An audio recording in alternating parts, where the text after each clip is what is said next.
A playlist, hidden texts, and 14 months of lies pushed Margot to reclaim her life, her family, and her dignity, teaching us the importance of self-respect, patience, and decisive action. And if this gripping stories inspired you, please show your support with one like and one share so we can continue sharing powerful narratives. Thanks for watching. It was a Tuesday morning when she found the playlist. It had 47 songs. At 7 months pregnant, she read 14 months of messages in only 11 minutes. Then she put the phone back exactly where she found it.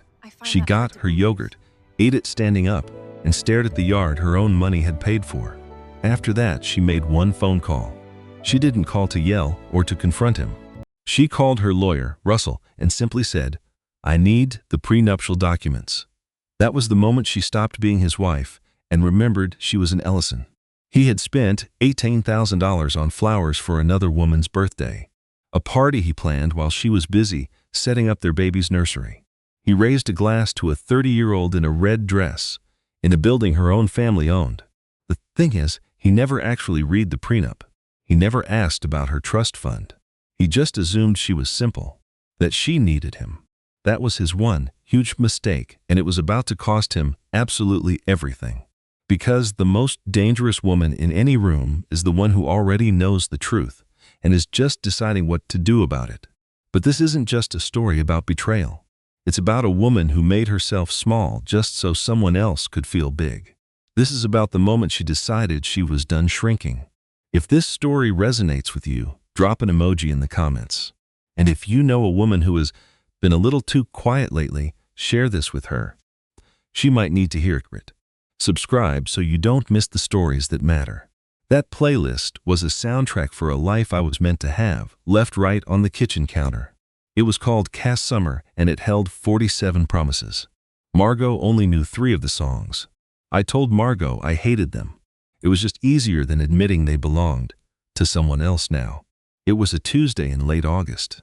I could picture her at home, 7 months pregnant, standing in the kitchen light that always made her look like a stranger, once hopeful, now just washed out. She would see my phone and think it was hers. They're identical. I never locked it around her. She called that trust. I called it confidence. It was the supreme confidence of a man who believed his wife had stopped wanting anything more from life. She would have seen the text notification pop up first. The little preview simply said, "Can't wait, Saturday," and she would have put the phone down. Then she would have picked it back up. She'd fight the urge, and then she'd give in. Of course she would. A voice in her head was probably screaming, "Don't look, Margot." But she had to. She would open the message, see the contact was just work, a pathetic attempt to hide it. Then she'd scroll back 14 months. For 11 minutes she would stand there and witness a secret marriage. My real marriage. The words weren't dirty. They were much worse. They were real. Filled with private jokes and dinners I told her I was too tired for. She'd read until she couldn't breathe, until she reached the latest messages. The Rosewood rooftop confirmed 50 guests. The expensive champagne, the tasting menu. Cass had written, "You are insane," and I had replied, "You only turn 30 once. You deserve the world." She would look down at her own body, carrying my child, while I planned a whole world for another woman. But she wouldn't cry. Her mind would go cold and fast, like a machine trying to process an impossible truth. She wouldn't take a picture. She wouldn't read it as a second time. She would put my phone back on the kitchen island, exactly where it was. Then she would get her yogurt. She would stand there and eat it with a spoon, staring out at the car I had landscaped just for her. The yard her money paid for. That one thought would finally break through, a thought she was always taught to push aside. Her family, her father, his rules about quiet wealth, about your character being the loudest thing in the room. It was a lesson I never cared to learn. And right then, her character was eating yogurt in her bare feet, deciding if we were finished. Hurty, she wouldn't call her friends yet. She would just wash her spoon and place it in the drying rack because that's who she is. She maintains order while her entire world falls apart. When I came downstairs at 7:45, my tie was perfect. The coffee was made. She was sitting with her laptop, reading glasses on. She just looked up at me. "There's coffee," she said. I poured a cup. I said nothing about Saturday. I kissed the top of her head, an empty, loving gesture for a ghost. And then I walked right out the door. She would sit there in the silence I left, hearing only the hum of the refrigerator. Then she would pick up her own phone. She would dial a number she knew by heart. It would ring just twice. A man would answer. "Russell," she would say, "I need the prenuptial documents and the Ellison Trust schedule." A pause on the other end. He would ask her why. "Not yet," she'd tell him, "but soon." Then she would hang up. She would feel the big kick inside her, a daughter already demanding to be heard. "I've got you," she'd whisper to her belly. "I have got you." The morning light would hit her. It wouldn't feel too bright anymore. It would feel like a fresh start. The quiet confidence of a woman, remembering the ground beneath her feet was always hers to control. She never told me the full truth about her family, and she probably had her reasons. But in that quiet kitchen, holding a secret big enough to swallow continents, she would finally realize the walls she built for protection were about to become her fortress. Her best friend Patrice has known her for 11 years. And in those 11 years, Patrice knew two things for certain. Margot never ever broke down in public. A call at 8:15 in the morning meant the world had ended. Patrice would make the good coffee, the French press sex she saved for real emergencies. Margot would show up in the clothes she slept in, her hair held up with only a pencil. Pregnant, she walked like she was carrying the heavy weight of a final decision. She'd sit at the kitchen table and tell Patrice everything: the phone, the songs, the texts, the party. Patrice would just listen, her silence showing incredible restraint, her jaw tight. When the story was finished, she simply asked, "How are you?" "I'm fine," Margot said. "You are not fine." "No," Margot admitted, "but I am functional." She would want to confess she always knew. Not the specifics, but the feeling, a deep sense of wrongness she'd blamed on hormones or stress, or even me. So she knew. She just never wanted to be the kind of woman who knew those things. Patrice only knew a fraction of the truth about Margot's money. To me, she was just simple comfort, raised well in Connecticut with a family home. Her father, Theo Ellison, was what you'd call comfortable. Old money, the quiet kind. Margot lived a modest life with a normal car and simple clothes. Her little job as an art consultant was just a passion project, you know? Something to keep her occupied. That was a kind of freedom, I suppose. The kind that doesn't need to show off. I never bothered with the details. Why would I? Russell Hart was just some family lawyer. I signed her papers at my desk, the prenup she put in front of me before our wedding.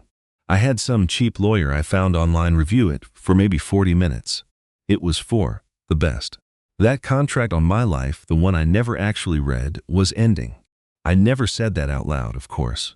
Her mother, Vivian Ellison, had given her a silent weapon, and I was foolish enough to force her to use it. Her friend Patrice probably asked her, "How long?" 14 months, she would have replied. 14 months. The number barely registered. Our second anniversary in Portugal feels like a movie I once saw, not a life I lived. I remember she had sunburn on her shoulders. I bought a ceramic tile, a prop for our home. It's still hanging there, a quiet reminder. Then Patrice would ask about the baby. That was 13 months ago. A year and a month. So, yes, this is already seeing someone else when she told me she was pregnant. I delivered all the right lines. "We will figure this out together." Every single word was a lie. I told her I was the luckiest man in the world. The lie tasted like ash in my mouth. My real life was happening somewhere else. The quiet kitchen hummed, completely unaware. A bird hit the window, a normal sound on a morning that was unbearable. Her friend Patrice had always hated me. I felt her judgment for years. She saw the small cruelties in my words, the little insults. She thought I saw Margot's art as just a hobby, a way for a bored woman to pass the time. She noticed how I always controlled dinner conversations, the comments about our house, my car, my shock when she knew something I didn't. Margot called it being modest. I saw her as simple and predictable. There is a big difference. I never thought she was hiding anything. I just assumed there was nothing important there to find. I sat with that thought as the truth settled deep inside me. She never suspected I was hiding anything. She just believed there was nothing worth finding. Then my friend asked the question I always dodged. "What are you going to do?" I took a long breath. I looked at my hands on the steering wheel, then at the road ahead. "I am going to the party," I said, with complete certainty. "It's all planned for Saturday at the Rosewood rooftop. We're talking 50 guests, top-shelf champagne, a huge dinner, all for Cassandra's 30th birthday. The catch, my wife Margot has no idea." I whisper this to myself, because I have to hold this secret for one more week. Some truths, I'm learning, you have to handle carefully. She even bought a new black dress for the night, something with a fancy waist. I barely gave it a glance. I knew what it cost, and for her, it was nothing. The drive to my office is 22 minutes. I spent that entire time thinking about how trapped I felt, remembering all the secrets I had tried to forget. Like meeting her mother, Vivian Ellison, for the first time at their Connecticut estate. She greeted us in a small cottage on the property, served tea, and was perfectly charming. She even showed me her rose garden and asking all the right questions about my job and my intentions with her daughter. Later, I stepped out of the room for a moment, and her mother asked Margot a simple question. "He doesn't have a clue, does he?" It wasn't really a question. "No," Margot admitted. Then her mother pressed, asking when she planned to tell me. Margot said, "When I'm certain he loves me for who I am." Her mother gave her a look that saw right through her. "That's not wisdom," she said softly. "That's fear, and you're smart enough to know the difference." Margot admitted she knew, but she never told me her secret. Maybe she planned to after a year when we were on solid ground. But 1 year turned into 2, and suddenly we were getting married. I signed a prenup without a second thought. That secret, her massive wealth, became the foundation our entire life was built on. A wall I never even knew was there. She never lied about who she was. She just left out the biggest part of her story. Was that wrong? I've been wrestling with that for 3 years, and I still don't have an answer. The wealthy women I dated before always looked at me a certain way, like a prize to be won or a project to be fixed. But Margot just saw a man, a regular guy. And I needed that. I needed to feel real, not like another business transaction. But maybe I just ended up creating a wife who thought she was marrying up, who saw me as the sole provider, someone who thought she was completely dependent on me for everything. I stopped that thought cold. I was just sitting in my car, in our driveway. The garage door was wide open, and I'd been sitting there for 6 minutes. I could see my golf clubs in the corner next to old paint cans from the renovation 2 years back. I paid for all of it. She just picked out the colors. It seemed fair at the time. I went inside. She wouldn't be home until 7, so I had some time. I passed by her home office, the room I called her art room, as if it were a child's playroom. A cute name for her cute little hobby. She'd sit at this huge mahogany desk with her laptop and make these serious phone calls. The 2 chairs facing her desk were always empty, waiting for clients who never came. I felt 62 years old in my head, though I probably looked the 55. I was the man of the house. I felt like I knew her better than she knew herself. Like a younger version of my own dad, trying to build something that would last. It was a comforting thought, but also terrifying. She would tell me about her day, and I'd just sit and listen, my face a perfect, unmoving mask. When she was done, I would ask how her little project was coming along. She was 31 weeks pregnant. The prenup? I needed to know what I was legally entitled to. I told myself I would ask my lawyer about it someday, when the moment felt right. But not yet. A trust was set up to protect her, and my future earnings were safe. Anything we built together was supposed to be shared 50-50. Was all about fairness. That's the one thing my lawyer never understood. He just saw the numbers, the house, the cars, the bank accounts.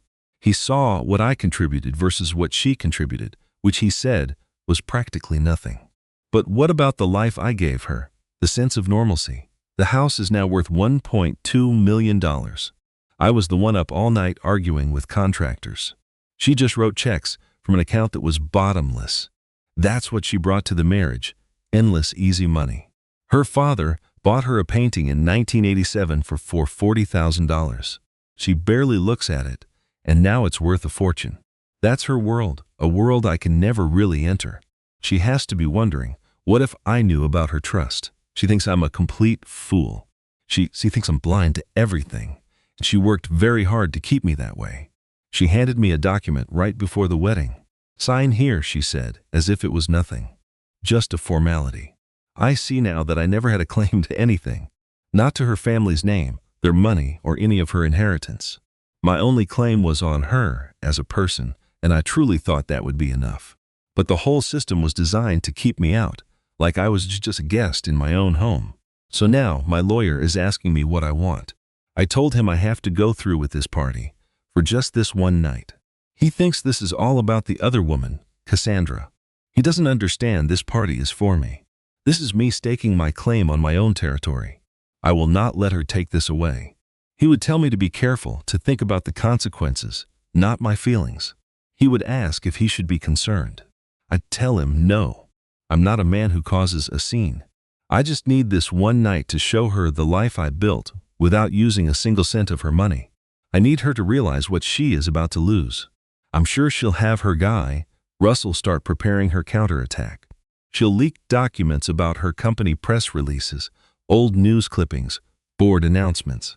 It's her way of reminding me who she is. She thinks a quick Google search will make me back down, that I'll smell something I don't already know. But then my lawyer told me something. A tiny detail I had completely overlooked. The kind of detail that is never an accident with her family. The Rosewood rooftop, the very place I picked for the party, is part of a larger company, and her family's trust owns a 43% stake in it. I just sat there in silence when he told me. I was renting a room in her own castle to declare my freedom. I could have canceled, found another venue. My lawyer waited on the phone, letting me process it. I told him I'm not canceling. He knew I wouldn't. I'll be there, I said. I spent that afternoon planning, not fuming. I was finally making my move. I laid out my strategy on Wednesday. Then on Thursday and Friday, I played the part of the loving husband. A flawless performance. I came home Wednesday and she had made pasta. The kitchen smelled of garlic. I ate 2 big helpings and told her it was delicious. I asked about her day. My body was there, but my mind was somewhere else entirely. On Thursday, I asked her detailed questions about her work, the kind of questions that require actual answers.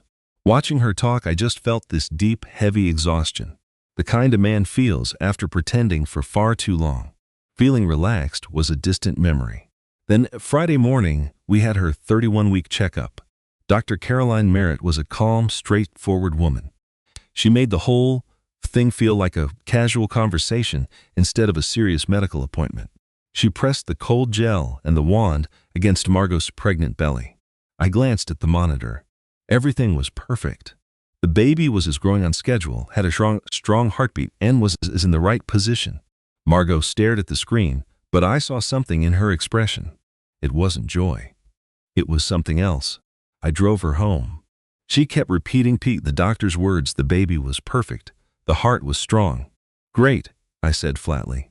That's just great. My phone buzzed in my hand. An urgent text, a real emergency. My focus shifted instantly. I could feel her watching me. She must have noticed. I never once said the name Eleanor. We chose it 2 months ago. I helped pick it, then I just filed it away like a task I had completed. I had to get my head straight. I had things to do on Thursday. Drinks with some people from the office was my excuse. I came home around 11, smelling like expensive whiskey, smelling like I was living a whole other life. Perklet, she was already in bed reading a book, but she pretended to be asleep when I came in. That little performance was just normal for us by then. I don't think she even knew she was doing it. I waited for her breathing to get deep and steady, and I just laid there in the dark. I thought about what she was carrying inside her, and I don't mean the baby. I mean the anger. I could feel it, like a quiet storm just simmering behind her calm face. But tonight I was thinking about myself, about my own sadness. I was grieving the man I was when I met her, the one who foolishly thought he could be enough. For all the years, I tried to be smaller, quieter, easier for her to love. I told myself it was for love, but really, it was just survival. On Thursday night, long after I'd fallen asleep, she got up and went downstairs. I didn't hear a thing. The house was completely silent, but she couldn't keep still. She started cleaning. She cleaned the entire first floor with a kind of fury. When you can't manage the big things in life, you start trying to control the small ones. She wiped down every single counter. She reorganized the whole pantry. And there she was, on her hands and knees, 7 months pregnant, scrubbing the grout between with a toothbrush at 11 p.m. It was insane, and she had to know it, but she just couldn't stop herself. When there was nothing left to clean, she ran a hot bath. She just needed to be doing something, anything. She didn't even take her clothes off. She would just sit on the edge of the tub in her old jeans and sweatshirt, letting her feet soak in the hot water. The bathroom tiles are green. She chose them herself. She drove an hour to a special store and spent 2 hours hunting for that perfect shade. She truly loved those tiles. She once told me, "I'm going to miss these tiles." That's what she'd be thinking about. That's the thing that would finally make her crack. Not my party, not the text messages, not some playlist I made for another woman, not the idea of my hand on someone else's back. That was all just noise. But the tiles, those were real. The pale green tiles she picked for the home she built with a man she thought she knew. She would cry for the tiles, for what they meant. And she would do it silently. She learned how to cry quietly a long, long time ago. Then she'd dry her eyes, empty the tub, and get back in bed. And then there was Cassandra Whitmore. I'm sure Margot went looking for her, using Vistads that don't leave a digital trail, a little trick her father taught her for moments just like this one. Cassandra was 29, from Ohio, a marketing director, but not for my company. It all started with a simple thought. I wanted a better life. Cassandra was the picture of that life. Her Instagram was a glimpse into a world with sunshine, travel, and a family she clearly loved. She had a master's degree. She made things with her hands. She was a complete person, not just a list of chores. Margot was the life I had agreed to. Cassandra was a life I was desperate to choose. It was a subtle difference, but one I needed to make to stay sane. I convinced myself that Margot must have known something was wrong, that on some level she was unhappy too. The only other possibility was too awful to consider, that she was perfectly content in a life I found so empty. It felt kinder to believe we were both just lost, and I was the one who happened to find the way out. None of this was an accident. I built this new world myself. I bought the plane tickets. I made the dinner reservations. I sent those text messages because she deserved to hear those words. I made this decision every single day for 14 months. This was not a mistake. It was a course correction. It was a new path that felt more honest than the one I'd been on. So on Thursday, I played my role. I came home. I was physically present at least. Guilt is just a constant low noise you learn to ignore. I poured the wine. I pretended to care about a conversation we'd already had 3 days earlier. I placed my phone on the table, face down. A small offering for a larger peace of mind. She asked me how I was. Honestly, she said. She felt like everything was about to change. I told her I agreed. The 3rd trimester. It was the perfect cover story. So much simpler than the truth. Yes, I thought, something like that. I refilled her water glass, a simple husbandly gesture. It made the lie feel a little more solid. I have a client event on Saturday, a huge deal. You would be bored. It is all shop talk. You should rest, maybe ask Patrice to come over. I couldn't look her in the eye. The script was so well rehearsed by now, it felt more real than reality. She just smiled and said, "Of course, have a wonderful time." The wave of relief I felt was like a sharp, clean gulp of fresh air. She had no clue what was really waiting for me. On Friday, I confirmed the flower delivery, called the caterer, and made sure her favorite champagne was chilling on ice. Every single detail was a celebration of what we were creating. This was more than just a party. It was a new start, a quiet announcement to the world I was choosing. She deserved to be celebrated. That was the one clear thought in my head. I wanted to give her a night that was entirely about her. I wanted her to be the center of something beautiful, with no secrets and no whispering. A place where we could finally just be. The party was not for me, it was my gift to her. It was my way of saying, I see you, I'm choosing you. My mother would never get it. She only understands duty and responsibility. She would call what I'm doing a betrayal. But how is it a betrayal to finally pick happiness, to finally step into the light? On Saturday morning, I woke up alone, in a hotel room.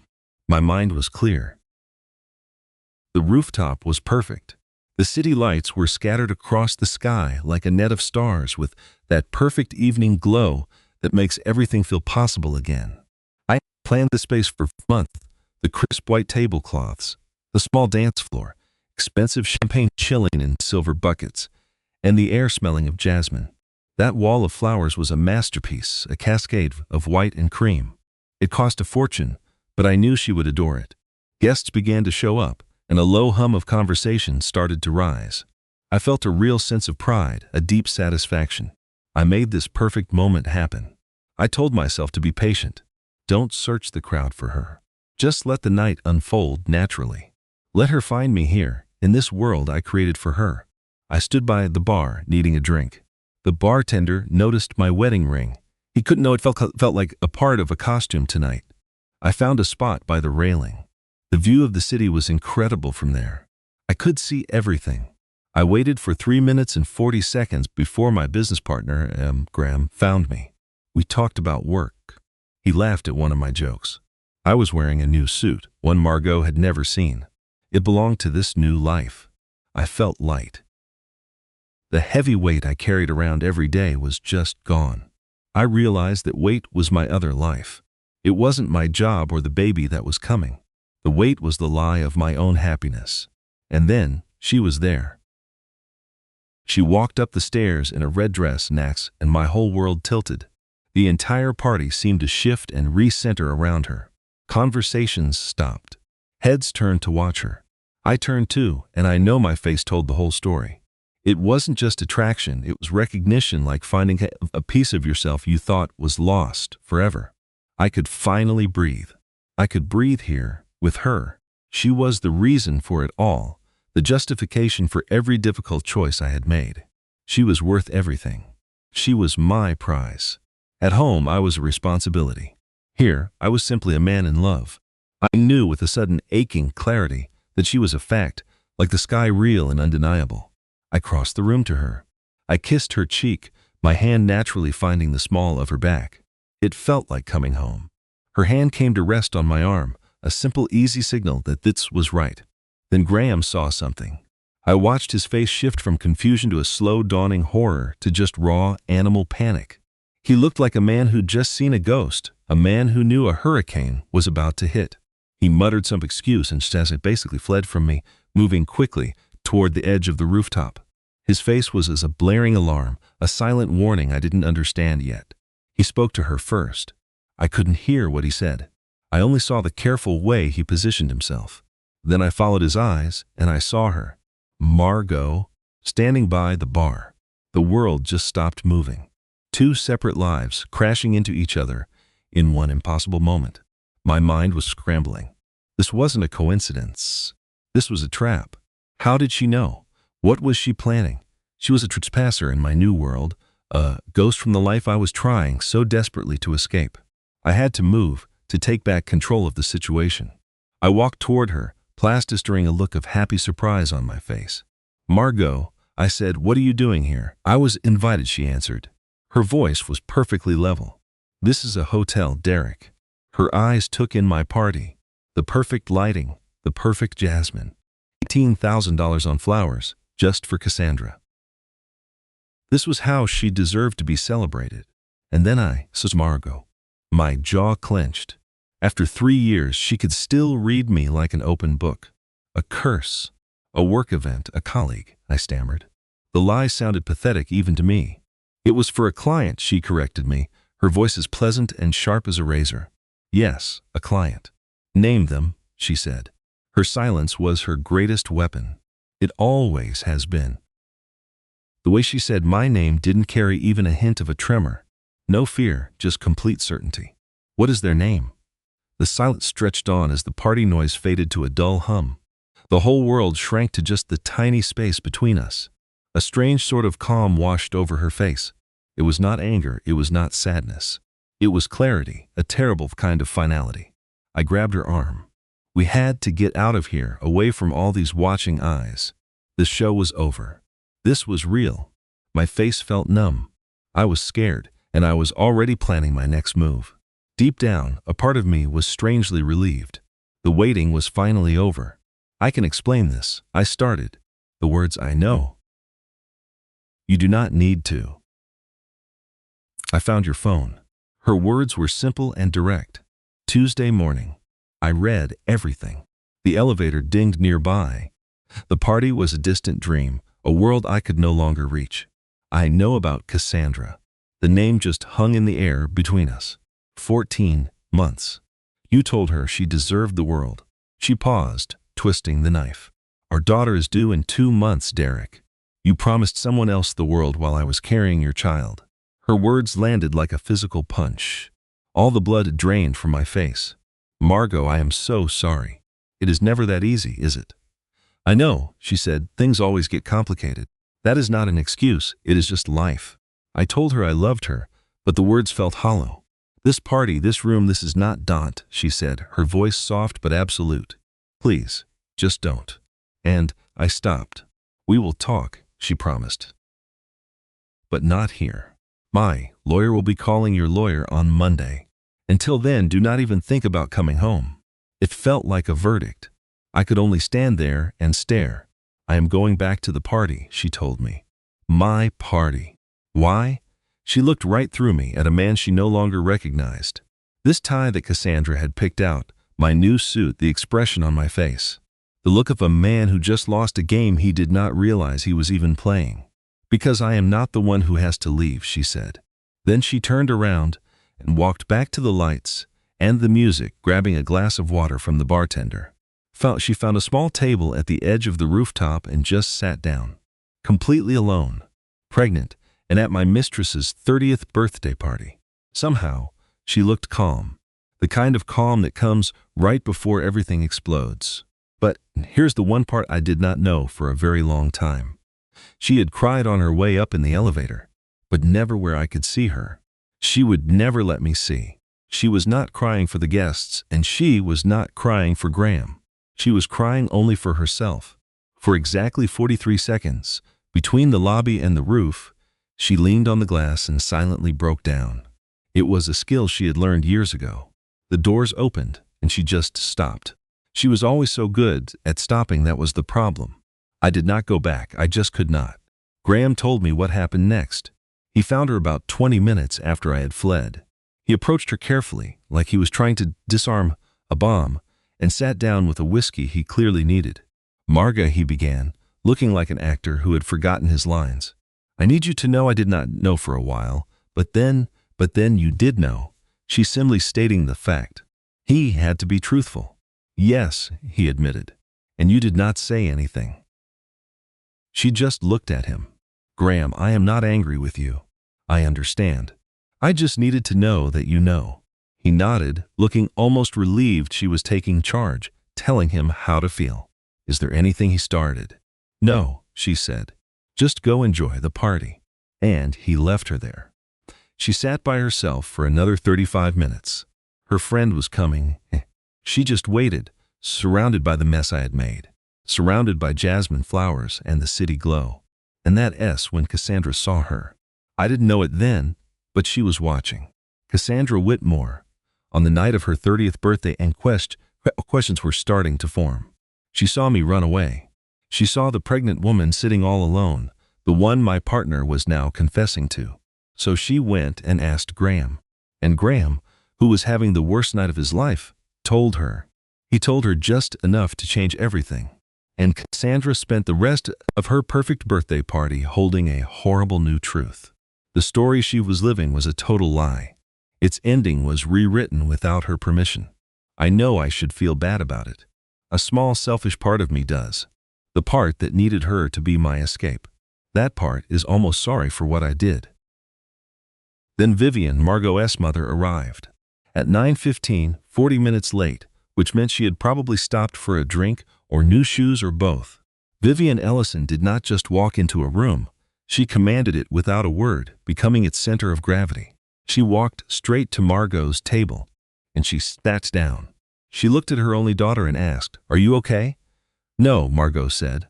It was the first honest thing she had said all night. Vivian just took her hand. She did not say anything else. No advice. No opinion about me. She just sat with her. She held her hand and let the silence do its work. Sometimes that is all you can do for someone you love. They stayed like that for a long time as the party moved around them. People gave toasts, dinner was served, the music was way too loud. At 10:30, Margot finally spoke. "I want to go home." "Yes," Vivian said. "I want to go home, get some sleep, and take this one day at a time." "Yes," Vivian said again. "Exactly." Margot drove herself home. She refused the car I paid for, needing those 22 minutes alone. The highway was quiet, the radio playing softly. She got home at 11, but could not face our bedroom. She stood in the doorway, looked at my side of the bed, then just turned and walked away.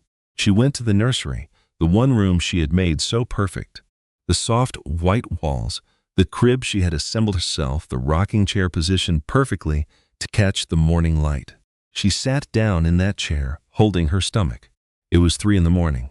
This was never how it was supposed to go. She had a picture in her mind of what our life would be. It was not a perfect picture, she was not naive, but she thought it was real. The three of us, building a family together. And now that picture was gone, turned to ash. She was alone in the dark, trying to imagine a new future. I made her feel small, not because she was, but because she just wanted me to choose her, the real her. So she hid parts of herself, hoping I would love who she actually was. What a cruel joke. I chose a version of her that was not even real. I picked a woman who needed me. But she never needed me, she only wanted me. And I could not have loved the real her if I had ever known her. She did not regret the baby. Never the baby, only her own choices. Then the baby moved a slow turn, not a kick. In the quiet nursery, it felt like an answer. Like someone was with her. I am here. We are together. She stayed in that chair until sunrise, and then she made coffee. On Sunday, I texted her from my hotel room. "I need to talk to you, please." She read the message, put her phone down, then picked it up again. She typed only 4 words, "Monday through our attorneys." Then she put her phone away and began watering her 17 plants. She watered every single plant in our apartment. She told me about this later. She counted every one of them. It took her 40 minutes, a quiet little ritual, to keep herself from completely breaking down. Something simple, done with care. On Monday morning at 10 o'clock, Russell Hart called my lawyer, Philip Crane. Philip is a nice guy, but he is no shark. Russell's voice was calm, unhurried, the voice of a man who never loses a legal case.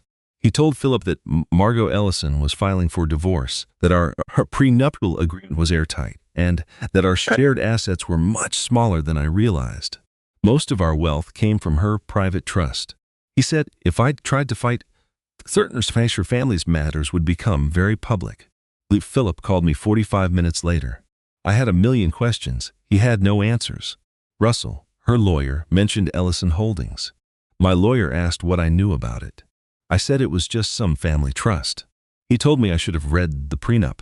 The truth was, I had not read it that carefully either.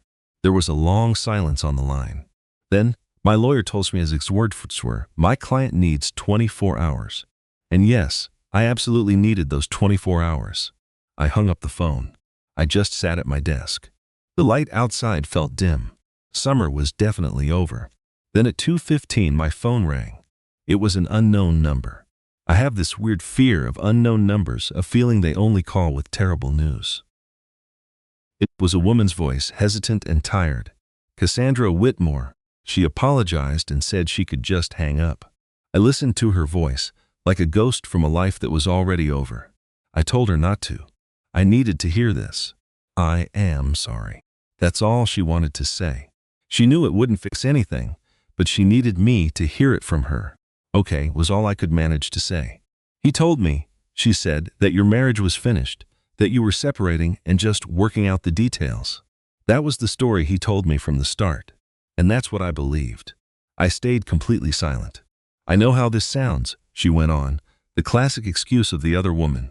"But you have to know I never would have done this if I knew you were pregnant. If I knew about the baby." And then her voice just broke. "I am so sorry, so sorry." And I believed her. I hated myself for it. It would have been so much easier if she was just some monster. But this was not an act. This was the sound of a woman finally waking up to the horrible truth. She was calling me because she finally understood what he had done. The man she fell for was a liar, the same one who lied to me. We weren't friends, we weren't allies, but his deception connected us. I asked her, Cassandra, did he ever mention money? Anything he owned? There was a long pause. He talked about his real estate deals. He said one time his wife's family had money and that it helped them get the house. Did he ever give you a name? The family name? No, she said, he never did. Tell me what? Nothing, I said. It's not important. Thank you for calling, Cassandra. I really mean that. Is there anything I can do? She asked. Actually, I said slowly, there might be one thing. The moment we hung up, I called Patrice. I sat in my art studio, staring at the painting my father had loved. The light hit it perfectly, making the colors seem alive. My father once looked at that painting for 20 minutes straight, without saying a word. It was the calmest I had ever seen him. I told Patrice everything about the call. She was quiet for a very long time. Then she asked if I was just going to forgive everyone, if I was going to carry all this pain alone. No, I told her, I am done absorbing pain. Good, she replied. So what are you going to do? I'm going to let Derek see exactly what he threw away, I told her. I am going to let the entire world see it.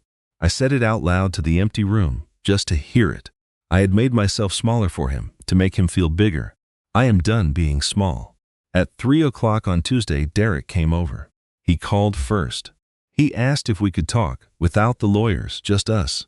I said yes. He needed to see the whole picture. This wasn't about being cruel, and it wasn't about revenge.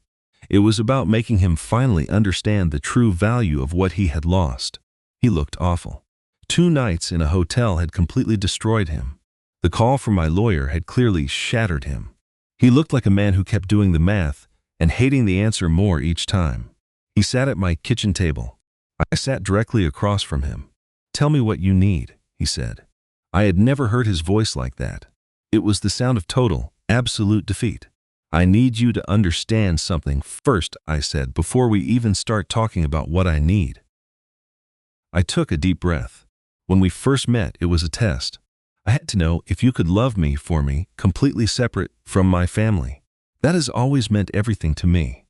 My father made sure money was never an issue for me. All I ever wanted was to be loved by someone who did not know that. To be wanted just for who I am. Derek sat frozen. You passed the test, I said softly, for a little while. I am not finished. He fell silent. You passed, and then you just stopped seeing me. I became part of the background. And while I was just a fixture in the house, you found someone else. I get that, I really do. But that party, while I was at home 7 months pregnant, that was not a mistake. That was a choice. A choice you kept making for 14 months. The man who always had an excuse said nothing. I know, he whispered. Do you know who owns the building with that rooftop? I asked. He just blinked. The Rosewood? No. I watched the truth just burn right through him. It was a necessary pain. I had to let her finish. This was the only way. She had to say it all to feel her own power. For a moment, I would let her. For us. For the future I was trying to save. Then her words changed. She spoke of numbers, foundations, of a world I never even knew was real. My mind just went completely blank. The woman I loved was a total stranger, an elaborate lie. She hadn't built a life with me. She had just been observing me inside of hers. How much? I asked. The question was a reflex, the only solid thing I could grab onto. The number does not matter, she said. But it did. It was the only thing that mattered. She was more than just my wife. She was my keeper, my judge. And when I asked if we could fix this, if our life together was even real, she did not hesitate. The word was like a lock turning, a door slamming shut forever. This was her world, not ours. I saw that now. I thought we were negotiating a divorce. I was wrong. I was being handled. My attorney tried. He sent different proposals. They were empty gestures. Her lawyer's politeness was insulting, just a quiet reminder of how powerless I really was. They called the settlement generous. It was charity, a tip for the guy who once shared her bed. I did not fight it. I had nothing to fight with. After our talk, Hell, Cassandra looked up the name Ellison, the name Margot had always kept hidden. She showed me the articles, the photos, the whole empire. I saw the Forbes article, the impossible numbers, the buildings with her family name carved right into them. I signed the papers. What else could I do? A man cannot fight a god, he can only kneel. The whole brutal picture. I wonder if she felt victorious. She must have. This was not a breakup, it was a conquest. In her world, winning just means you erase the parts that no longer work for you. She would tell herself she was landing on her feet and think of women less fortunate than her. A beautiful lie to make the execution feel like an act of grace. She was not like them. She was separate. She has a safety net, an army. She had Russell Hart. That was not luck. That was power. And I was just the man who needed to be erased. My things were moved out on a Wednesday. The whole process was neat, orderly, and very final. I hired the movers myself. I refused to let her see me broken. I walked through our rooms one last time. Now, they were just rooms inside her house. I listened for any sound from her. There was nothing. Just the hollow echo of boxes being filled and taped shut. The front door opened and closed, taking a piece of me with it each time. When the sound finally stopped, I was gone. Later, in the dark, she would claim my empty space. I could feel it. She would spread her life out across the void I left, and she would call it growth. I saw it as a conquest, erasing any proof that we had ever even been there. Then my mother called. My mother would get it, she had to. She had loved me for 30 years. I needed her to understand the woman her son had loved. Margot was admirable, but she was also a weapon. I waited for my mother to call me back, to say she had fought for me. But my mother's voice on the phone was different. She had not fought for me. She had surrendered completely. I know what he did. My own mother's words cut straight through me. She did not defend me. She begged for access to her own grandchild. She asked woman to woman, and Margot, from her position of power, granted the request. I was never going to keep her from you. Those words were a masterpiece of cruelty, just so calm. Margot was not just removing me from her life, she was curating her child's future, deciding who was worthy enough to be in it. My father's voice was hollow and defeated when he called me. He did not deserve you, he had told her. I know, she replied. Then the final twist. Cassandra sent a legal statement. She put it in writing that I had lied, that I told her the marriage was already over. She picked a side, and it was not mine. She claimed she was no longer complicit, a noble word. I saw it differently. She needed to clear her own conscience, so she sacrificed me. Margot said they were in the same story, one neither of them wrote. She was wrong. They wrote that story together. I was just the villain they needed to create. The idea I deserved better was a complete joke. She talked about who she was, not what she had, as if you could separate the two. She wanted someone to see the whole picture, but she hid that picture from me. It was a test I was designed to fail. She would raise our daughter to know her own worth, to avoid my mistakes. She would teach our child to be afraid of men like me, her own father. I drove through the city that had her family's name plastered on its buildings. I tried to find a name for the feeling inside me. It was not grief or anger. It was the feeling of being completely erased. It was the realization that the ground I was standing on was never real. It was always hers. The ground was still there, and she was standing on it. The light turned green. She went home. The name came in a text message, a name chosen without me, for a child born in a room I was not allowed to enter. Her friends were there, her protectors. Flowers arrived from men who knew her favorite kind. The card welcomed Miss Eleanor and said the board will love you. A queen had given birth to a princess, and I, the father, was not there. It was her choice, she would tell herself clear, but not cruel. She texted me, "The baby is coming. Hope is a foolish thing. Please let me come," I typed back. The only answer was silence. Then pictures arrived, and in my daughter's face, I saw the final result. I had been cast off. This was the only way she could have a life, but not with me. Today belonged to her. I granted her that. At 4:58, a doctor placed the child on her chest. 8 pounds, 1 ounce, dark hair, wide eyes. A world I had to save them from. I saw her say hello. The baby just stared back. I knew what she felt. The love, the fear, the grief for the life we were supposed to have. The perfect image I always held. She could not see the truth. I had to be complete for both of us. My entire life was a path leading to this single choice. Not the wedding, not the wealth, not the job or the house. Protecting her now. This was the burden I was meant to carry. She held the child, completely unaware. The world moved on around her. People came and went. The doctor checked her vitals, writing things down, then gave Margot a small, perfect smile a moment I had perfected for her. Then, her mother arrived. Vivian Ellison, the woman who never showed emotion. She stood in the doorway, saw her daughter holding my child, and she just broke. Not a quiet break, but a real one, a dam of feeling bursting open. "The child looks like your father," she said. "I know," Margot answered. "He would have been, I know." They sat to silence I created. They called it beauty, or they called it weight. I called it necessary. 6 days later, Margot was home, in her kitchen. Morning light hit the window, the same light I last saw her in 7 weeks ago. This was peace, a quiet apartment, a future that I had earned. I was making coffee. Cassandra was asleep. A completely clean break. I had finally chosen honesty.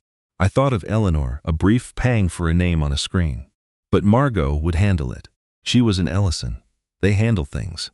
I remembered my last words to Cassandra. I'd whispered in the dark, "You deserve the world." And so did I, a world far away from all that weight. They were going to be okay. They had a system for everything, like an instruction manual. I was not in the manual. The coffee was ready. Light filled the kitchen, and I did not check my phone. There was nothing I needed to see. This was my new life. I poured the coffee and drank it hot. For the first time in years, I felt that simple warmth. It was small, but it was everything. A month later, Cassandra showed me the Forbes article. It was not about me. It was a profile of Ellison Holdings, announcing her foundation. And there was a photo, Vivian, Margot, and the baby, Eleanor, just 3 weeks old, a prop in their perfect picture. It named Margot as the controlling trustee, the daughter of the late Theodore Ellison. 6 whole pages about her legacy. I read the article at our small table. Eleanor was just a name, a concept. The morning sun felt harsh, but I did not feel erased. I felt free, justified. This was what I had escaped from, living in someone else's story. That world was hers, never mine. For 3 years, I was Margot's husband. It was just a role I played. I tried to believe it, and I almost did. But she was always Theo's daughter, an Ellison, and I was just there. She knew who she was. The problem was, I knew it too. I was a footnote in her life story. I had to write my own. The act was over. When the piece came out, I texted her. My name on her phone, a ghost. I saw the article, I had no idea. I knew, I just did not want to see how big it was. "Margot, I am sorry." Useless words. I know it does not fix anything, but I am sorry. Her one reply, "Take care of yourself, Derek. Be good to her." It was a dismissal. An erasure. The end of my chapter in her book. The baby had opinions. That is what Cassandra told me people say about babies. I imagined a tiny Margot like a miniature chief executive officer. She would have thoughts on the milk's temperature and opinions on the sun's angle. It felt so distant, so unreal, like a life on another planet. A 6-week-old person I helped make, a person I would never really know. It was the most incredible, terrifying thing. I had seen her art, those cold, expensive objects people stared at. I had seen auction numbers so huge they lost all meaning. None of it felt real. But a daughter with opinions that was real. And I was not there to hear them. It was for the best, I told myself over and over. They were in Connecticut for Thanksgiving, at the main house, not our small one, where I always felt like an intruder, filled with his ghost, his money, his legacy. She was reclaiming it. That is the word she would use. Reclaiming it by filling it with new life. Vivian would be there, running in the kitchen. Patrice and her perfect little family would be there. Russell, talking business to a baby. I was sure all the main players were in their places, but my mother was there too. Margot invited her, a deliberate move, a calculated kindness I just could not understand. I pictured my mother holding a child, That was half of me singing a song from my own childhood, a past that felt a million miles away. My mother, Eleanor's grandmother. Margot let her have that. My failures were my own. My mother's love for that child was separate, a pure thing. Margot knew the difference. I hated that she knew. I hated her for that clarity. It made my choices feel so muddy and selfish. Patrice probably stood next to her, asking if she was happy, the question hanging in the wine-filled air. I wonder what she answered. Did she ugly cry? Margot did not do ugly things. She did efficient things. She processed grief like a balance sheet. That was the Ellison method. I imagined her looking at my mother and my child, finding some Zostvi to be happy, or at least look happy. It was something I had run away from. Then she would go into his study, the one room in that house I truly hated. It still smelled of Mim, cigars, old paper, and power. The furniture polish was the kind he always bought, an altar for a dead man. She would sit in his chair, hold my daughter, and talk to him. Not me, never again to me, but to him. A silent conversation I could almost hear, like a report to the chairman of the board. I found the wall, Dad. The choice between what is comfortable and what is true. I chose truth. She would see it that way. I was the comfortable choice, the easy lie she had to get rid of to become herself. I was a chapter she had to get through. She would believe she came out of it stronger, better. She would see her bruises as proof of her victory. She would hold that child and think about what she kept. Not the anger, not me, just the lesson. She would never make herself small again. The person who was supposed to see her chose not to. That is the story she will tell herself and our daughter. It was terrible. It was done. And she landed on her feet. Of course she did. She was an Ellison. She always landed on her feet. For her, the prison door was already unlocked. She just had to walk out. She never considered that I was the one who was trapped, the one who had to break the lock. She wrote Cassandra a letter. I never saw it, and Cassandra never mentioned it. It was not about forgiveness. It was a final declaration, a closing of the account. She left us both in the dark. A neat, tidy ending. I hope you find someone who tells you the truth. A final, perfect cut. You deserve that. And so did I. She put us on the same side, two women betrayed by the same man. She mailed it, then moved on. By January, Eleanor was 3 months old, a real person with my father-in-law's judgmental look. Vivian cried when she first saw it. Margot went back to work part-time, choosing her jobs. The great machine of her life roared back, and my absence was not even a whisper. She had a freedom that I gave her, the freedom to work for fun, not because she had to. She took on a small project, a private collection of important art. She was good at that work. I made sure of it. She met a man in a plain office on a Tuesday. The room smelled of old paper and serious money. I know because I was there. I watched her explain her process, her past successes, her talent. She spoke with a confidence I had helped build for 15 years. She knew exactly how good she was. When they finished, the man stood up and took her hand. "You are very impressive," he told her. "Thank you," she said. She actually meant it. It was not a performance, no fake modesty like she used to do. She meant it with a cold certainty, a directness she never had before. "Yes, I know." She got in her car and called a friend. "I got it." "I am shocked," the friend said, completely stunned. "Do not be obnoxious." "I am going to be obnoxious forever," she laughed. It was a real laugh, not the kind she faked for a room or the one she used with me. It came from somewhere new, a place I did not recognize. It did not ask for my permission. She drove home. The child was with Vivian. Her mother was in the nursery inspecting the books, sorting, replacing, and buying new ones from a special store. The woman had her principles. They were building a fortress on their own terms. The January sun cut through the windshield. It was so different from the August light from that morning months ago when she stood holding a glass of water. Her life was changing then because I was the one changing it for her. In just 11 minutes of reading, her entire world had split right open. This new light was cold and hard, the light of a season that was sure of itself. It did not seem broken. It seemed whole. Just light, she probably thought. Enough light to see by, enough to move on. She parked the car. She sat for a moment, Not frozen like in August, not with the panic of a woman trapped in her own home. It was just a pause, a breath between the old life and the new one she was building on the foundation of my sacrifice. She was thinking about the woman she had been just 7 months ago. The woman with bare feet and a secret I had to keep, a secret I had to bury. She thought about what that woman did not know and everything she knew now. I land on my feet. I always have. I just forgot. I let other people as small ideas trap me. But I am done with that prison. Now, I am everything. The money, the art, the trust, the loss, the grief, and the child. I am the mother. The woman who drove 40 minutes for pale green tiles just because she knew exactly what she wanted. I am all of it, and I am going inside. The door shut behind her. Inside, I could imagine Vivian's voice reading a story, using that serious tone she saved for things she liked. The child was humming along, listening. Margot put her keys on the table. She walked toward those voices. She walked right into her life. My Eleanor grew up knowing she was loved and knowing her name and its story.